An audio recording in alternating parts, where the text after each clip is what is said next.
Bonjour, bon après-midi tout le monde, bienvenue, amis de la presse, et bienvenue pour sa point de presse du National Communication Committee sur le COVID-19. Et donc, comment nous avons fait, laisse-moi faire un tour d'horizon de la situation de l'épidémie de COVID-19 dans le monde avant qu'il nous guette la situation à Maurice, puis nous pour aborder un certain nombre de sujets qui apparentés au Covid-19 et après nous prendrons une question. Donc, dans le monde, la situation, comment nous tous suivons au quotidien, l'épidémie finit prendre une proportion qui, au début de l'année, nous peut-être pas si pour atteindre, nous peut arriver presque, nous dépasse les 28 millions de nombre de cas de personnes infectées. Et en termes de décès, il dépasse 900 000, bientôt pour toucher le 1 million de personnes. À ce jour, 913 292 décès liés au Covid-19 dans le monde.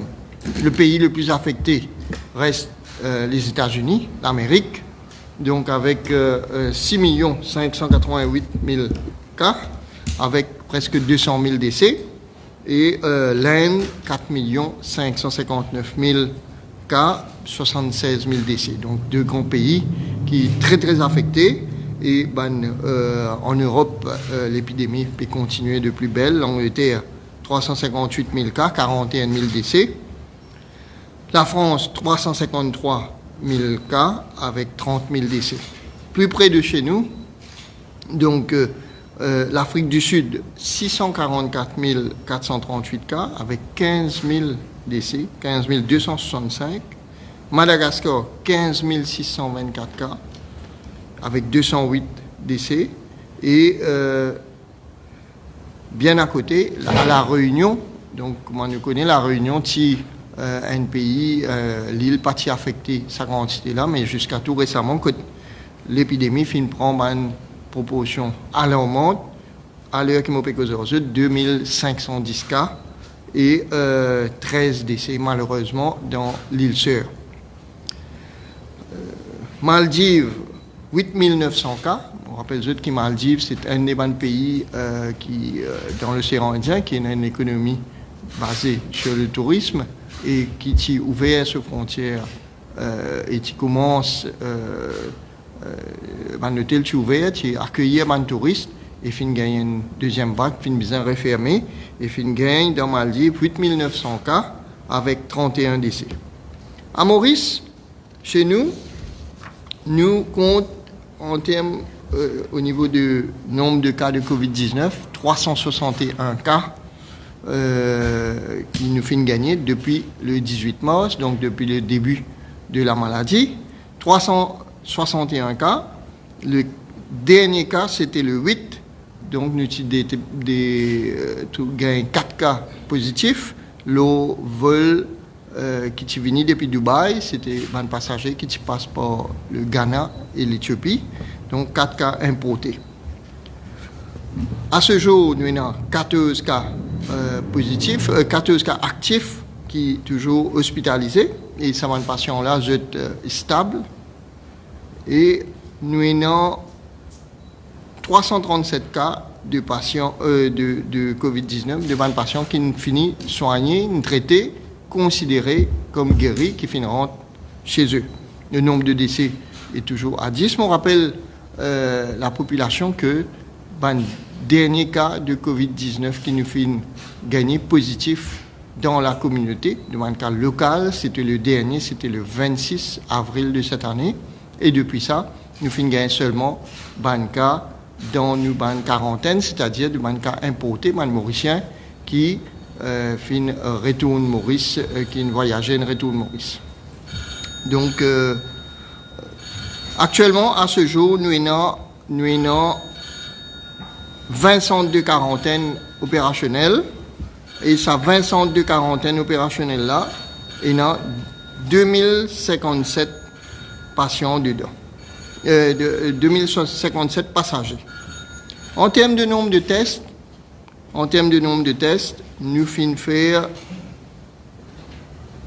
au total 72 232 PCR au total et 160 315 tests rapides qui amènent nous à un chiffre de 232 547 tests qui nous finissent faire. Et nos capacités de testing continuent à augmenter et nous capables d'informer le public que le laboratoire de Candos fait un record avant-hier que réalise 1400 tests PCR en 24 heures de temps. Donc la capacité de testing finit augmenter et donc nous finissons progresser à ce niveau-là. Je rappelle qu'au début de l'épidémie, tu peux faire 200 à 300 tests par jour et très progressivement, graduellement, nous finissons augmenter la capacité de testing. Dans ces 361 cas qui nous est là, nous sommes capables d'informer la population que 361 cas de COVID-19 qui nous finissent gagner depuis le début de l'épidémie, finissent dedans 213 cas qui sont un cas local, qui finissent propagés localement. 28 cas, c'est un cas importé qui finit disséminé dans la communauté et le reste, le 120 cas, c'est un cas importé qui finit dépisté en quarantaine. Et donc, comme on fait que les derniers cas nous finissent gagner le 26 avril et tous les restes nous finissent gagner dans une quarantaine. Et en termes d'âge, 56% de ces personnes-là, dans 361, je suis âgé entre 19 et 45 ans. Donc, middle age group, 19 à 45 ans. C'est ce patient-là qui prédominant, il y a 56%. Et en termes de sexe ratio, nous avons 38% de femmes et 61% d'hommes. Donc, ça, c'est un petit peu un détail épidémiologique qui nous est capable dire à l'heure actuelle. Depuis le mois de mars, nous finissons rapatrier 8762 Mauriciens. Nous finissons réussi à rapatrier 8762 Mauriciens et la plupart de Bandimoun qui tirent la liste de rapatriement, ils finissent rapatriés et nous capable de communiquer, dire que depuis le 20 août, le programme de rapatriement finit accéléré et depuis le 20 août, nous finissons jusqu'à aujourd'hui 12 vols qui finissent rentrer et jusqu'au 21 septembre, nous avons encore 5 vols qui peuvent venir. Et au total, depuis sa phase de rapatriement-là, qui nous commence, nous finissons prévoir pour rapatrier 3734 personnes sur ces 17 vols. Et donc, les 5 vols qui restaient, et non un vol de Kenya Airways demain, et non aujourd'hui, confirmé, et un vol de Londres le 13, un vol le 15 de la Réunion, un autre vol de Dubaï le 16 et un vol confirmé aussi le 24 septembre de Madagascar. Donc, nous tenions à dire que la plupart de ces gens qui le bateau de croisière là, nous pouvons finir à rapatrier jusqu'au 24 de ce mois-ci.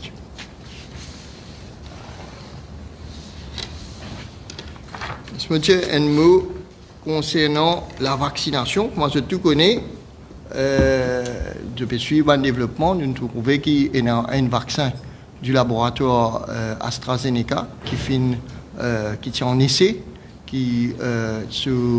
sa essai clinique de vaccination fin suspendu. Et nous, au niveau du gouvernement, au niveau du ministère de la Santé, nous tenions à informer la population que le ministère de la Santé, le gouvernement de Maurice, est signataire d'un programme avec l'OMS qui s'appelle COVAX.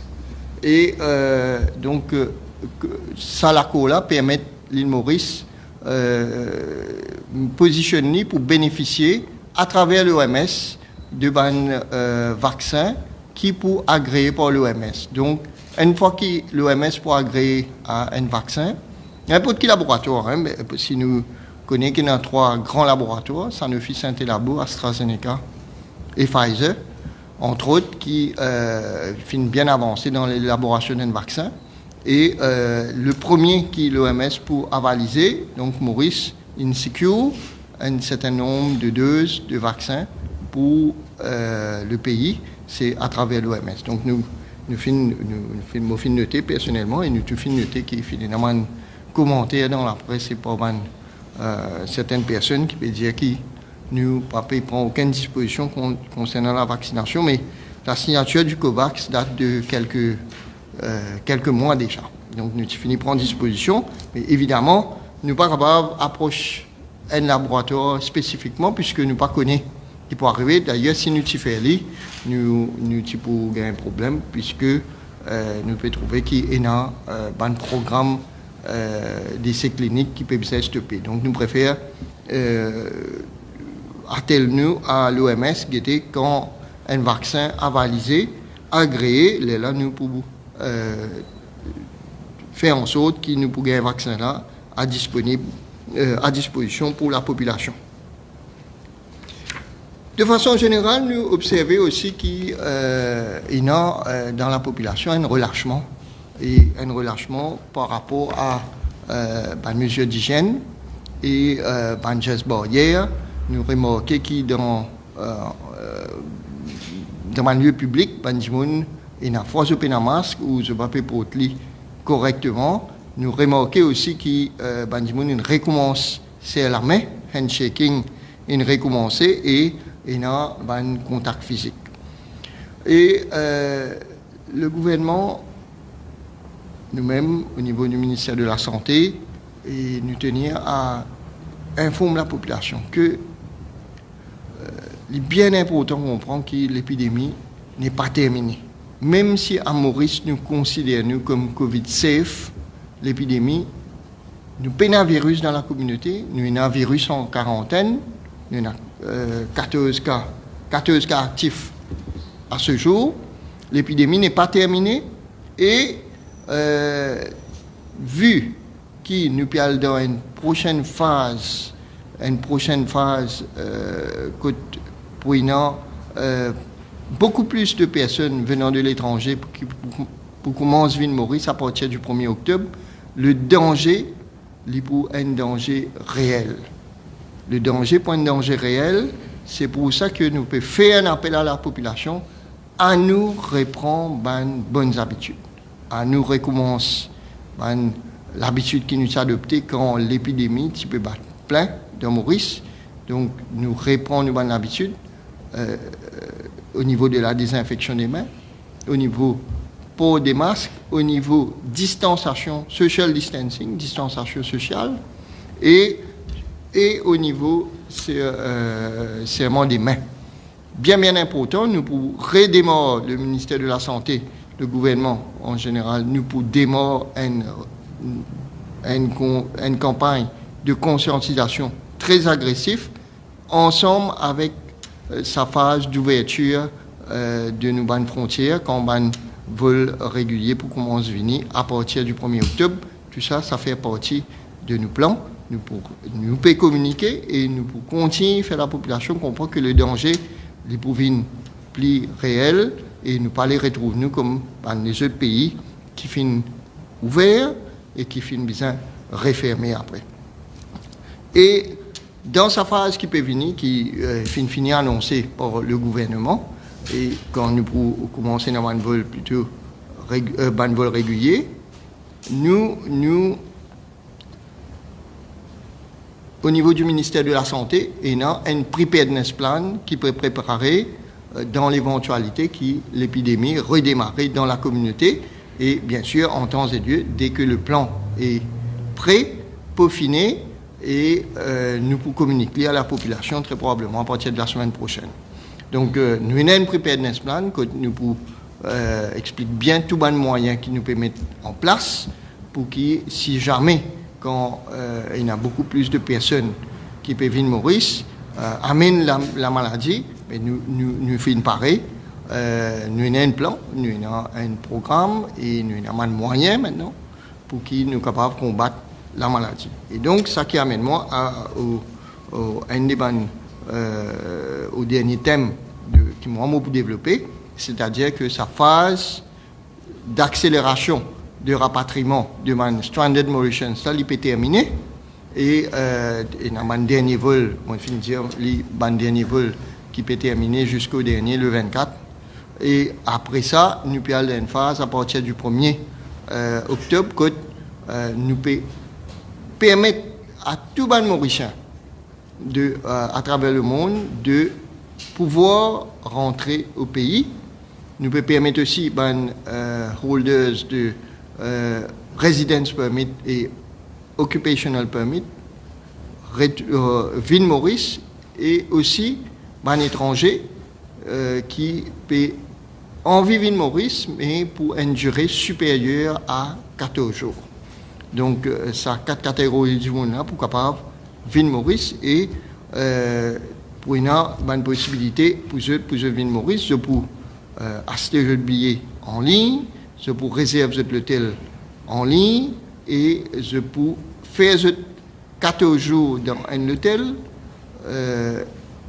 dont la liste pour publier très très bientôt, prenez la liste des hôtels de 3, 4 et 5 étoiles, que je pourrais pas faire sa quarantaine là, et après les 14 jours, si je teste négatif, je peux sortir dans la communauté, c'est aussi à partir du 1er avril. Et pour capable réaliser ça, il faut prendre un certain nombre de temps, et il faut prendre un peu de temps, puisque le gouvernement finit bien mettre en place un laboratoire de test à l'aéroport, finit bien mettre en place une équipe pour capable faire prélèvement pour un test à l'aéroport, et finit bien commence à finir trouver à la télé hier, finit commence forme un personnel hôtelier pour capable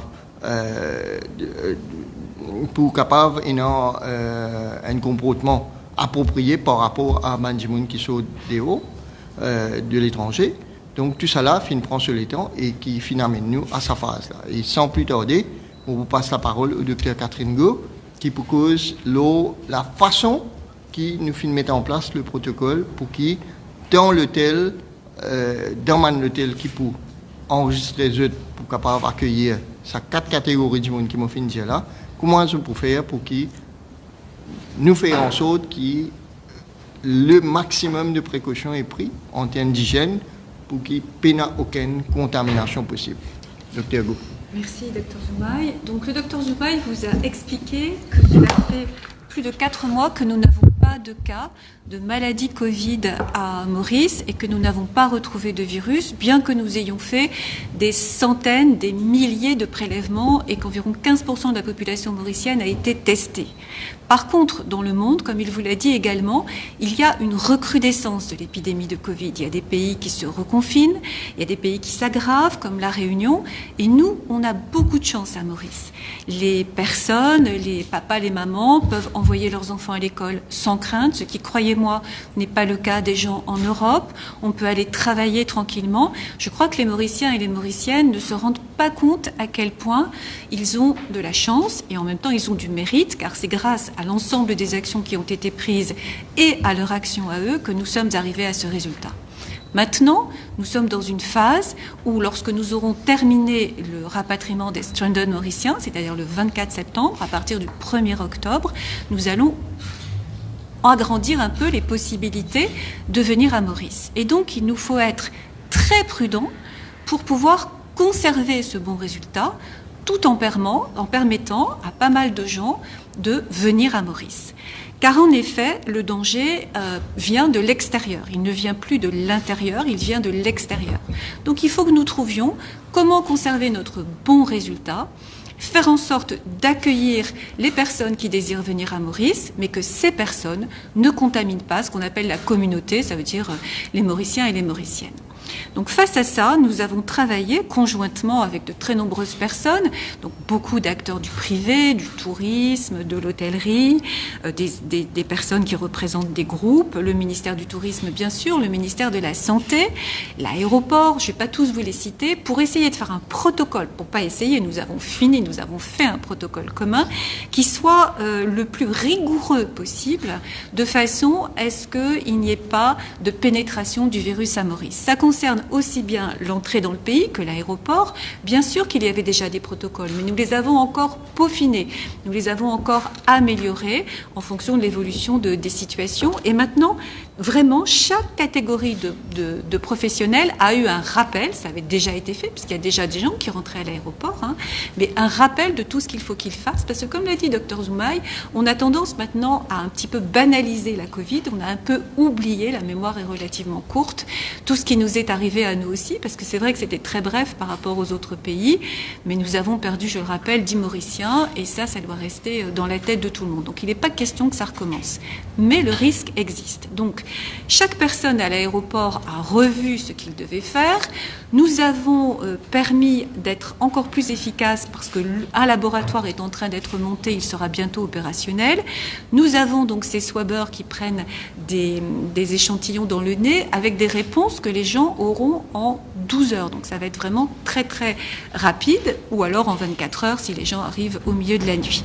Et puis nous avons travaillé avec donc le personnel des hôtels, car jusqu'à présent c'était les personnes du ministère de la Santé, donc les infirmiers, les médecins, les attendants, etc., qui tenaient les hôtels. C'est eux qui servaient les repas, c'est eux qui étaient en contact avec les personnes qui étaient à l'intérieur de l'hôtel. Maintenant, ça va être les professionnels de l'hôtellerie. Donc nous avons fait exactement comme nous avons fait précédemment avec le personnel des aéroports. Donc nous avons fait un protocole pour que chacun à son poste sache quoi faire. Et en plus des formations que les privés avaient déjà fait, ils avaient déjà été très actifs, les hôteliers, pour les formations, le ministère du Tourisme et le ministère de la Santé a également mis au point une formation à la fois un petit peu théorique pour rassurer les personnes qui vont travailler dans ces hôtels, leur expliquer que s'ils font bien, s'ils respectent bien les gestes barrières, s'ils savent parfaitement quoi faire, dans quelles circonstances, ils ne peuvent pas se contaminer. Par contre, s'ils font la moindre erreur, il y a toujours une possibilité. À la fois avec les personnes qui seront dans les hôtels, mais également avec leurs collègues. Car, je ne sais pas si vous savez, 70% des personnels hospitaliers qui se contaminent à la Covid se contaminent entre eux. En général, quand ils vont fumer ensemble dehors, quand ils vont manger ensemble dans l'office et qu'ils ont enlevé leur masque et qu'ils sont tout prêts et qu'ils plaisantent. Donc c'est la même chose pour les personnels hôteliers. Donc il y a une formation qui a été élaborée, qui a commencé déjà à être donnée et qui comporte à la fois donc des informations sur le virus, le pronostic de la maladie en fonction de l'âge et puis tous les gestes barrières et puis une formation pratique l'après-midi pour que les gens sachent parfaitement mettre leur masque, parfaitement se laver les mains. Ça paraît évident, mais ça ne l'est pas du tout. Vous savez, il y a beaucoup de bêtises que l'on peut faire. Et puis également, comment respecter les gestes barrières. Et puis chaque catégorie de professionnels, en fonction de le poste auquel elle est affectée, a des précautions particulières à prendre. Alors je prends un exemple, par exemple, les gens qui vont recevoir pour l'enregistrement à l'hôtel. Bien sûr, ils sont masqués, bien sûr, ils sont derrière quelque chose, une espèce de vitre en plexiglas, mais ils peuvent toucher des documents qui leur sont remis par chaque client. Donc il faut qu'ils sachent qu'ils doivent se sanitiser les mains avant, prendre les documents, faire ce qu'ils ont à faire et ensuite se resanitiser les mains. Pour, si jamais il y a du virus chez un des clients et qu'ils ne le savent pas, ne pas l'avoir sur leurs mains, puis ne pas porter leurs mains à leur visage. Et puis aussi, quand ils prennent les documents suivants, pour ne pas transmettre le virus du premier client au deuxième client et au troisième client, le virus du premier et du deuxième client au troisième. Voilà. Par exemple, ça. Par exemple, ceux qui vont porter les plateaux, comment est-ce qu'ils doivent s'y prendre? Donc, ils doivent frapper, ils doivent reculer, ils doivent attendre que la porte s'ouvre, vérifier que la personne ait son masque. S'il n'a pas de masque, il faut demander de le mettre, ou alors ils peuvent frapper, poser le plateau, se reculer, vérifier que la personne sort de la chambre. Vous voyez, chacun, en fonction, ce sont des gestes assez simples, mais en fonction de ce qu'il fait, doit être averti de l'attitude qu'il a à avoir. Car effectivement, si ces gestes barrières qui sont peut-être moins évidents pour des personnels non médicaux, non paramédicaux, qui ont plus l'habitude de les effectuer, ne sont pas effectués correctement, il y a un risque pour les frontliners de ces hôtels de se contaminer. Par contre, s'ils respectent bien ces gestes barrières, il n'y a pas de risque. pourquoi je dis ça? Parce que ça fait longtemps que nous avons des gens en quarantaine et il n'y a pas eu un personnel de santé qui a été contaminé, bien que nous ayons eu un certain nombre de personnes qui sont devenues positives dans les quarantaines, qui ont été détectées par les PCR, car nous avons eu assez peu de gens asymptomatiques. Les personnels hôteliers peuvent faire exactement la même chose, avec tout à fait les bons résultats. Alors, moi, j'ai fait la première formation. Ils étaient finalement assez confiants. J'aurais demandé s'ils avaient peur. Ils m'ont dit qu'ils n'avaient pas peur, qu'ils étaient prêts, que c'était important pour eux d'aider à ce que les gens puissent revenir au pays. Et effectivement, ils m'ont l'air très prêts, puisque lorsqu'on a fait les ateliers pratiques, j'ai vu qu'ils avaient bien tout retenu. Ils savaient correctement se laver les mains. Ils savaient correctement mettre leur masque. Bon, on a fait des jeux de rôle. On a mis les gens en situation pour voir quelle attitude ils allaient adopter. Et je pense que cette formation leur permet d'être très bien au point. Donc voilà, petit à petit, la santé se retire des hôtels, elle y est présente. Il y a un médecin dans chaque hôtel et il y a un nombre d'infirmiers qui est fonction du nombre de passagers qu'il y a dans l'hôtel. Alors la santé continue, si vous voulez, le médecin va continuer à coordonner toute l'équipe de l'hôtel. S'il y a un problème médical, bien sûr, c'est ce médecin qui va y aller. Les infirmiers vont continuer à prendre la température des personnes matin et soir. Le médecin viendra tous les jours voir comment vont les passagers. Mais tout ce qui est du ressort de l'hôtellerie et de la restauration sera fait par le personnel hôtelier. Donc voilà un petit peu ce que je voulais vous dire. Le message, c'est nous avons une situation vraiment excellente à Maurice. Il faut que nous permettions à un certain nombre de gens de venir dans ce pays, mais il ne faut pas le faire au détriment de l'excellent résultat que nous avons sur le fait que nous n'avons pas eu de virus depuis très très très longtemps. Donc, même message qui a été dit tout à l'heure par Dr Zoumaï, mais c'est important de répéter.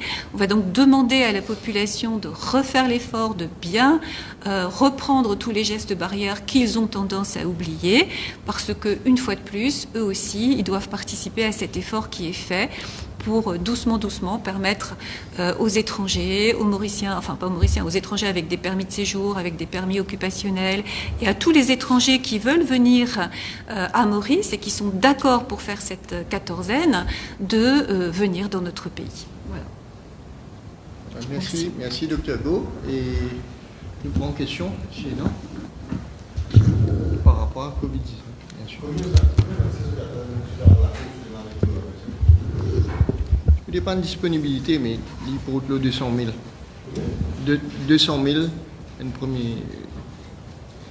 En fait, c'est pas nous qui décidons ce chiffre-là, c'est l'OMS par rapport à pourcentage, un pourcentage de la population totale. Mais ça ne veut pas dire qu'il nous décide de ce chiffre-là. Donc ça, c'est le chiffre que l'OMS inalloqué pour nous.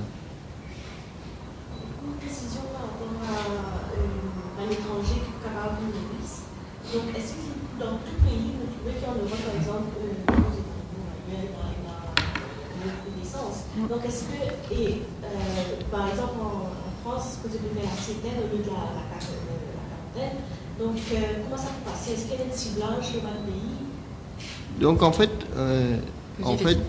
fait, non, puisque nous avons un protocole qui finit marcher jusqu'à maintenant. Donc, n'importe quel monde qui est sorti, il est obligé de faire un test PCR 5 jours avant, 5 à 7 jours avant. S'il est négatif, il a un droit à bord, il a un droit pour un avion. Et quand il est venu, nous faisons un test immédiatement à J0, à l'aéroport. Et nous faisons un test à 7 jours et nous faisons un test à 14 jours. Ce système que nous faisons mettre en place là, nous rendons compte qu'il est complètement imperméable jusqu'à maintenant.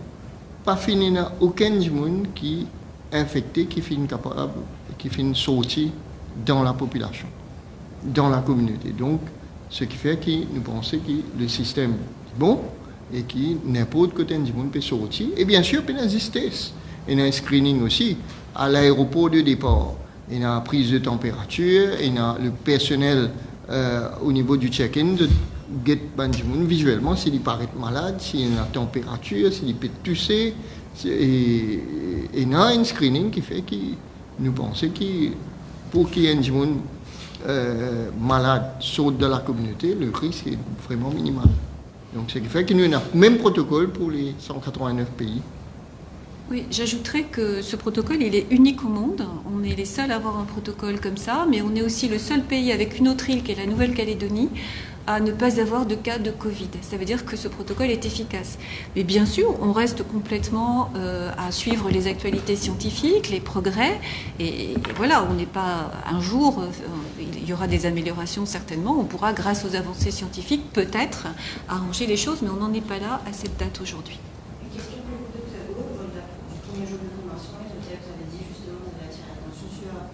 Le mauvais côté des air conditionneurs, c'est-à-dire climatiseurs. Oui, exact. Donc récemment, une étude a été publiée dans laquelle le professeur Joseph Allen de Harvard a dit que les avions, justement, sont le pire vecteur de propagation du virus. Que ferez-vous justement quand ça va changer? Parce que le rapatriement, c'est déjà contrôlé. Le nombre de passagers, la distance dans les avions, c'est plus facile, parce qu'il y a moins de passagers déjà. Et le dernier avion, ça veut dire qu'il y avait 4 derniers cas. Oui. Il y avait quand même beaucoup plus de monde. Une même famille, en fait. C'était parce que c'était une même famille. Hein. Voilà. Mais papa, maman, les enfants. Le régulier de vol, ça va reprendre à partir du 1er octobre. Qu'est-ce que vous allez faire? Parce que c'est quand même, vous avez un certain nombre de centres de quarantaine, certes, mais il y a également un risque, ça veut dire aussi urgence. Qu'est-ce que vous prévoyez par rapport à ça? Écoutez, pour l'instant, les avions, dans l'ensemble des avions avant, sur Air Mauritius et sur les d'autres compagnies, en tout cas si elles voulaient venir, mais il y avait qu'Air Mauritius qui travaillait sur Maurice, on avait effectivement laissé un siège entre chaque passager. Et vous savez que depuis un certain temps, on ne le fait plus. Par contre, on exige que les gens soient masqués, le personnel est en PPE, et là, on a même amélioré les choses, puisque la compagnie Air Mauritius et la compagnie Emirates, qui sont les deux compagnies qui vont venir à Maurice dans un premier temps, eh bien, elles vont distribuer des kits avec des masques et en expliquant aux passagers qu'il faut changer les masques très régulièrement, puisque vous savez, les masques, il faut les changer toutes les 4 heures, et avec le sanitizer, en leur expliquant bien comment faire. On sait maintenant, parce qu'il y a quand même des études qui le montrent, alors la climatisation dans les avions, elle est dangereuse, oui et non, hein, parce qu'elle est beaucoup moins dangereuse, par exemple, que les climatiseurs que nous avons à l'intérieur des bâtiments. Tout risque n'est pas nul, mais nous avons donc tout à fait le même protocole que nous pouvons appliquer, et il n'y a pas de risque particulier pour les avions. Et puis, bon, effectivement, les filtres, c'est ce que j'étais en train de dire, les filtres, ils sont particuliers dans les avions, et ils permettent donc d'arrêter beaucoup plus facilement le virus que ces climatiseurs dont je vous parle. Ce sont deux types de climatisation avec des risques différents. Et effectivement, juste pour qu'ils m'ont rajouté une affaire, pendant qu'ils m'ont causé, ils m'ont dit qu'ils nous préparent un preparedness plan au niveau des hôpitaux, au niveau de nos systèmes de santé, dans l'éventualité que quand nous pouvons gagner plus de personnes de l'étranger, s'il y a un redémarrage de l'épidémie, nous avons un preparedness plan qui est préparé et qui, bien sûr, nous présenter à la population dès qu'il nous peut finir. Donc, le preparedness plan, c'est les moyens au niveau des hôpitaux et le nombre de lits, qui pour dédier à une éventuelle deuxième vague, le nombre de lits, le nombre de places en réanimation, le nombre de ventilateurs, le stock de masques, de PPE, etc. Donc, nous pouvons régler tout et nous avons un plan, bien sûr, qui nous peut divulguer au moment venu. Vous pouvez dire qu'il y en a plus de 200 000 vaccins. Comment est possiblement accès à ces vaccins? Premièrement, vaccin pas encore identifié, pas encore sûr pour un vaccin. Quand il y a un vaccin, à travers l'OMS, nous avons un chiffre qui est déterminé pour allouer pour Maurice. Et quand nous arrivons à cette phase-là, nous pouvons déterminer, si pas, premièrement pour faire un vaccin, il y a une décision politique, de policy, de stratégie de santé. Un vaccin qui est nouveau, un vaccin qui est nouveau, il ne faut pas nous penser qu'il OK, nous obligés à faire les. Nous inquiète bien, nos priorités au niveau du gouvernement, c'est le safety, c'est-à-dire l'innocuité. C'est-à-dire nous sommes sûrs qu'un vaccin là n'est pas dangereux et deuxième qu'il est efficace. Donc nous avons plusieurs phases qui nous est considérées avant nous arrive le moment pour déterminer que ça n'a que nous vacciner avant. Bien sûr, au niveau stratégique, c'est toujours bonne frontliners qui viennent avant dans tout protocole sanitaire. C'est pas parce qu'il y a des vaccins qui sont développés qu'on aura un vaccin. Hein. On espère avoir un vaccin. On n'est pas sûr d'avoir un vaccin. On espère. Vous voyez ce qui est arrivé avec AstraZeneca, avec un effet secondaire extrêmement grave pour une personne. Là, pour l'instant, le vaccin, c'est arrêter le développement du vaccin. Peut-être que ça va être repris. Hein. Peut-être qu'ils vont se dire que ce qui est arrivé à cette personne n'est pas en lien avec le vaccin. Mais imaginez que ça arrive, que ce soit en lien et que ça arrive avec d'autres personnes. Il y a pas mal de vaccins qui ont eu des arrêts dans leur fabrication pour d'autres maladies à cause d'effets secondaires très importants. Et puis, l'efficacité de ce vaccin-là, on n'en est pas sûr. Parce que chez les personnes qui sont infectées, toutes arrivent à faire des anticorps, mais la majorité les perdent au bout de 3 mois. Alors oui, tant qu'ils ont les anticorps, c'est efficace. Mais au bout de 3 mois, c'est plus efficace. Donc il y a une grosse question qui est, est-ce que le vaccin va permettre une protection pendant un nombre de mois suffisant, vous voyez ? Donc là, on doit faire, pour l'instant, on doit bien sûr prévoir d'avoir le vaccin s'il est efficace, mais peut-être qu'on n'en aura pas, et peut-être qu'il servira juste à couvrir une toute petite période. Et dans ces conditions, est-ce qu'il faut le faire ? Vous voyez ? Justement, l'absence de vaccin et on comment se améliore justement un traitement des symptômes de Covid-19 pour parler des malades? Parce qu'il nous connaît qu'il a un médicament qui suscite pas mal de polémiques, remdesivir, hydroxychloroquine. Donc, il y a aussi pas dans cette personne qui dit apparemment de presse aussi qui souffrent d'effets secondaires aussi qui sont assez gênants donc, et aussi assez pénibles. Donc, comment se améliore le traitement de symptômes jusqu'ici, depuis les premiers mois déjà qui nous fait des Covid-19 en Maurice? On se fie à la littérature internationale, donc il n'y a pas à l'heure actuelle de traitement qui est prouvé pour être efficace contre la Covid. Il n'y a aucun traitement, le remdesivir, on ne l'a jamais utilisé ici.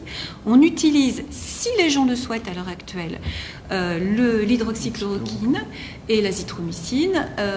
Et les consultants, justement, vont à nouveau s'interroger sur le fait de laisser cette proposition ou pas. On le fait très régulièrement. Vous savez, cette maladie, on apprend au fur et à mesure à la manager. Après, les effets secondaires au long cours de l'hydroxychloroquine et de l'azithromycine, on sait qu'il n'y en a pas. Hein. Et on le sait pourquoi ? Parce que c'est un traitement qui est utilisé chez des millions et des millions de personnes, en tout cas l'hydroxychloroquine ou sa famille, dans le traitement du paludisme. Et il n'y a pas d'effets secondaires au long cours. Il peut y avoir, quand on prend, des effets secondaires cardiaques pour un certain nombre de gens dans certaines situations. Mais à Maurice, on fait des électrocardiogrammes et il n'y a pas ce genre de problème. Donc, vous savez, le problème, c'est que souvent, quand les gens prennent des médicaments, ils allèguent des effets secondaires. Ils disent, ça m'a fait ci, ça m'a fait ça. Mais c'est pas évident d'abord que ce soit relié à ce traitement. Et ensuite, il n'y a pas d'effet secondaire décrit au long cours pour ces médicaments-là. Donc, il ne faut pas qu'il y ait d'inquiétude. Toujours est-il que ça fait quand même quelques mois qu'ils ont déjà découvert que l'hydroxychloroquine n'est pas un médicament qui aide au niveau de justement pour réduire le niveau des décès comme il se fait affecter dans le traitement. C'est juste, mais on ne sait pas tout en médecine, et donc c'est pour ça qu'encore à Maurice, pour l'instant, on laisse le choix aux patients. Et alors, on ne laisse pas le choix comme ça, on ne leur dit pas, voilà, faites ce que vous voulez, on les informe. C'est un espèce de consentement éclairé. On leur dit, voilà, à ce jour, il n'y a pas de preuve que l'hydroxychloroquine soit efficace, mais certains pensent que ça peut l'être, et il y a des patients qui réclament l'hydroxychloroquine. Et puis, il y en a d'autres qui ne veulent surtout pas le prendre. Donc, dans la mesure où il n'y a pas d'effet secondaire majeur, ce n'est pas un problème. Mais oui, il y a de plus en plus d'articles qui montrent que l'hydroxychloroquine ne semble vraiment pas efficace. Ça reste encore une polémique, hein. Tout le monde n'est pas encore d'accord à l'heure actuelle. Et donc, on laisse le choix aux patients, mais en les informant, en leur disant exactement l'efficacité possible, les effets secondaires, et ils choisissent. Et je vous dis, régulièrement, et là justement on va le faire, on en parlait ce matin, on demande aux médecins mauriciens de se réunir et de donner leur opinion sur poursuivre ce traitement ou ne pas le poursuivre.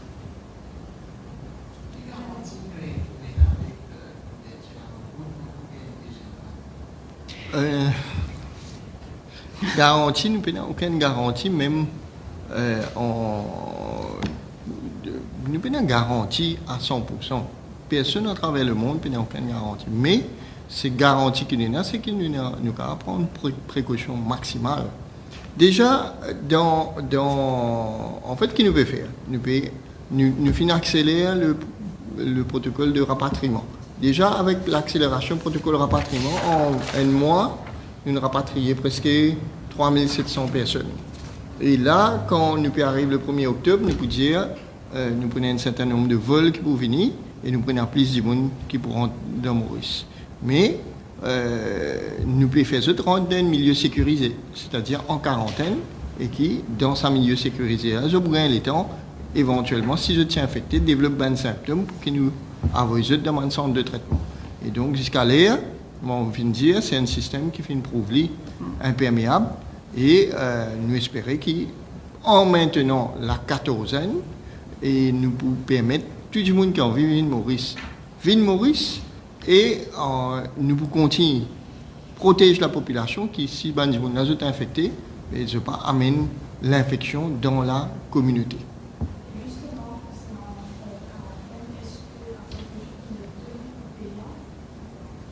Oui, tout à fait. Donc, en fait, il y a une liste de hôtels qui peuvent participer à ce programme-là. Et donc, les gens qui peuvent venir à partir du 1er octobre, je peux payer les billets, je peux payer un forfait pour la quatorzaine, qui je peux payer directement à l'hôtel que même je peux choisir. Donc, tout le monde payé. Et bon, le représentant de la REM finit annonce un prix aux alentours de $1 300 à peu près. Entre 40 et 50 000 roupies tombés.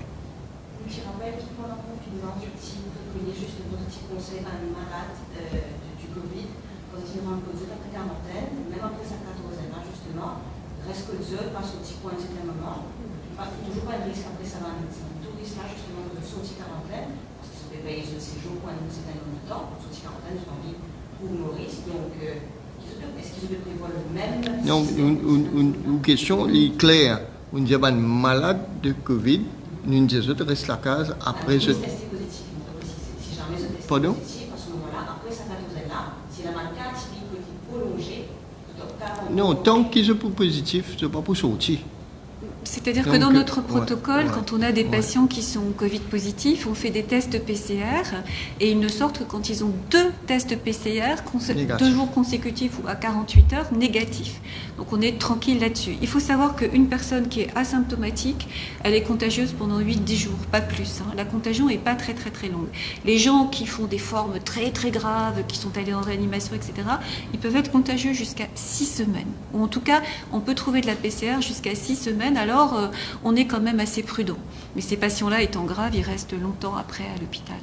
Donc, vraiment, je pense qu'il n'y a aucun risque. Je ne parlais pas de cas symptomatiques, ni de cas vraiment sévères, de repérer, je parlais des cas atypiques en termes de durée.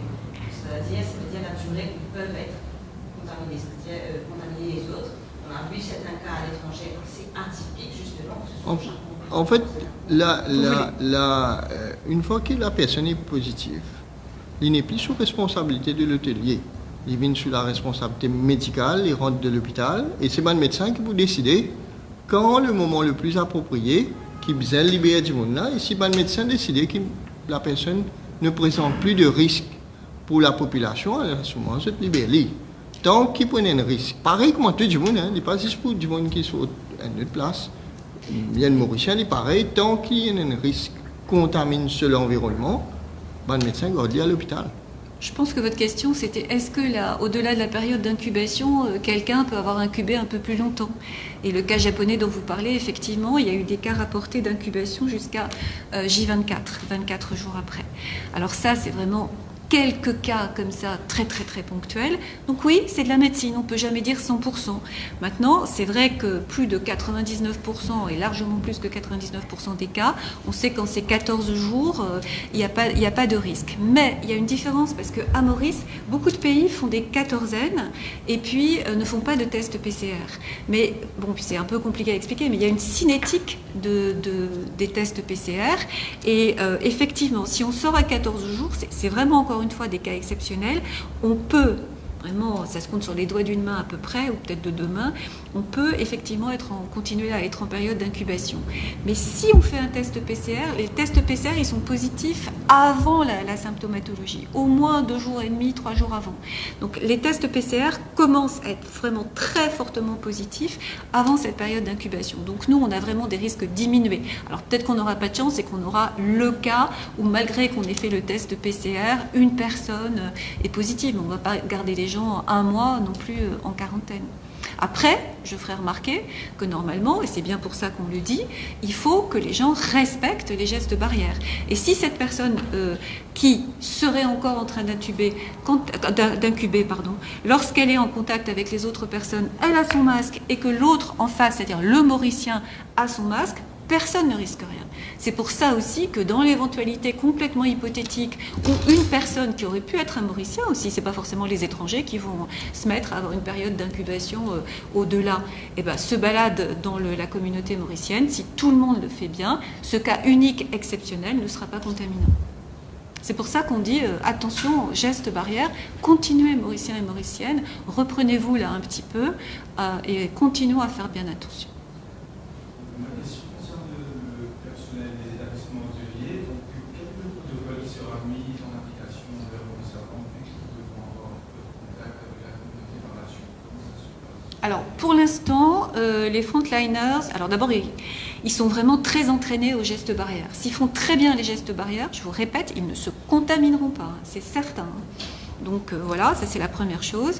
La deuxième chose, c'est que pour l'instant, dans un premier temps, ceux qui sont les frontliners restent à l'hôtel pendant 14 jours et ceux qui sont les backstage rentrent chez eux. Et on leur a dit de faire super attention entre les frontliners et les backstage. Et puis peut-être, dès qu'ils vont être un peu entraînés, on pourra alléger ce protocole.